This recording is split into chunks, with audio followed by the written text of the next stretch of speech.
me.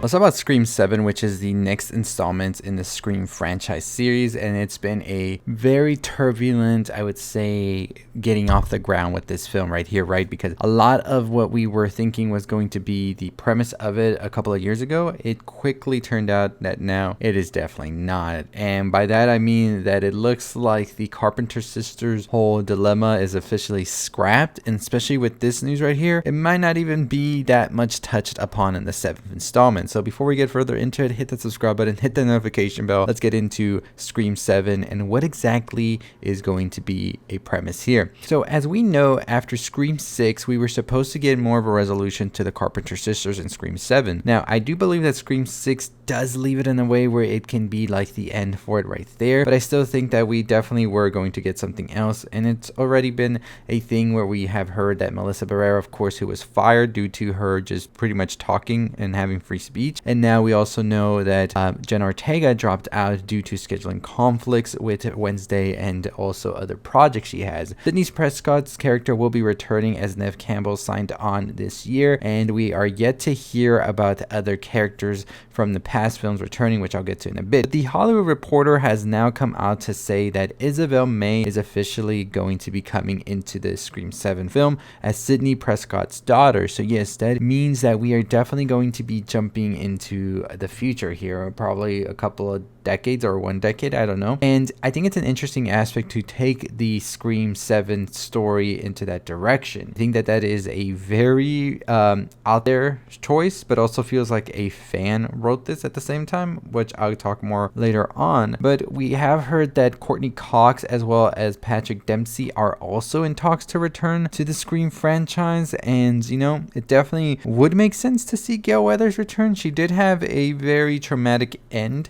in Scream 6, but it wasn't truly the end, right? And I think also Dempsey, who would come back as Detective Mark Kincaid, who appeared in Scream 3, is an interesting choice as well. Because we did hear about Detective Mark Kincaid being with Sidney Prescott in Scream 5, but we really didn't get to see that relationship. It was just all off screen. But we did hear in October 2024 that Dempsey said that he was just waiting to hear back about the script and that they were just going to go from there. And you know, it's going to be interesting to see what exactly this will be. Now, Kevin Williamson, who is the creator of the franchise and actually wrote the script for Wes Craven's original and also 2 and 4, is going to come in here to direct number 7. Now, Kevin Williamson did also just recently direct another slasher not too long ago, so it was pretty good. It wasn't horrible. So I'm excited to see what he wants to do here. Guy Busick, who also wrote the last 2 with James Vanderbilt, will be coming to write this one,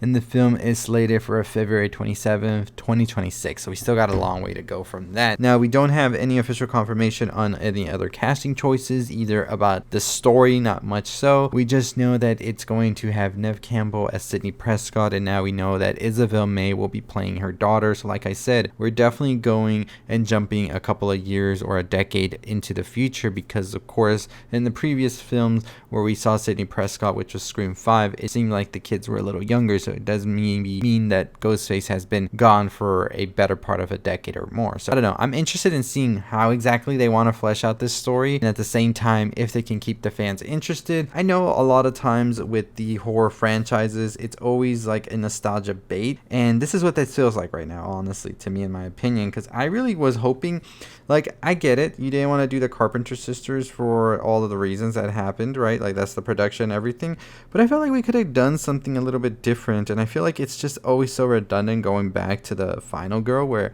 I think Sidney Prescott got a clear ending in Scream 5, and it's just like, here we go again, you know?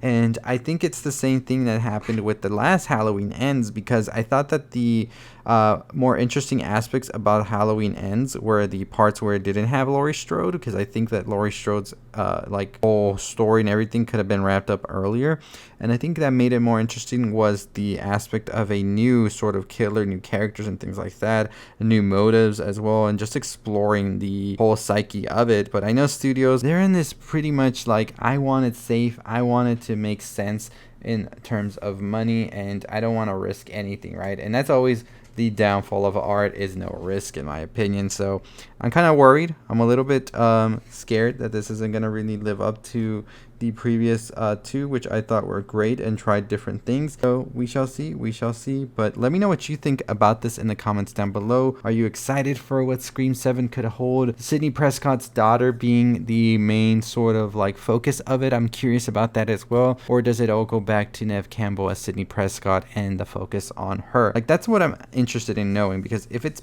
Prescott's daughter and they just want to do a rehash of the first Scream or the second one, it could definitely not really land, in my opinion, and it could just be like a cash grab that ultimately people will just go and see and then realize this is not the movie I wanted, and it just fades into oblivion, right? Like, that's the thing. And hey, the studio doesn't care. They care about the first profits that come in, and the legacy and all of that is whatever. But I feel like either way, this one's going to be the one that really seals Scream for a bit, and I think that it's okay to veer off from it and let it ride into the sunset for now, and then maybe revisit it in years from now. But that's just my opinion. Let me know what you think about it in the comments down below. Scream 7, this whole thing with Neve Campbell, Sidney Prescott now having a daughter as well in the franchise. And do you hope to see Patrick Dempsey as well as Courtney Cox return to this role that they were known for in the Scream franchise? Or do you think it's just getting a bit too redundant and it's just playing it too safe? Let me know in the comments down below. I do have some theories on what could be the potential new story here, but I'm waiting to see if there's more casting announcements, because people are saying there's supposed to be some more dropping before the end of the year. So maybe we'll wait and make a video on Scream 7 theories till then, like we did for Scream 5, so stay tuned for that. But as always, that is going to do it for me on the road to 35,000 subscribers, less than 500 to go from that, and we are excited to finally get to that big milestone we've been trying to get to for some time now, I think since the summer, so very excited about that. But check out our review on Gladiator 2 as well as Wicked, 2 films that are going to be coming out this weekend. It is Glicked weekend. Let me know what you're watching. As always, I'll see all of you next time. Follow us on Instagram, Twitter, Threads, wherever you can. Stay safe, stay positive.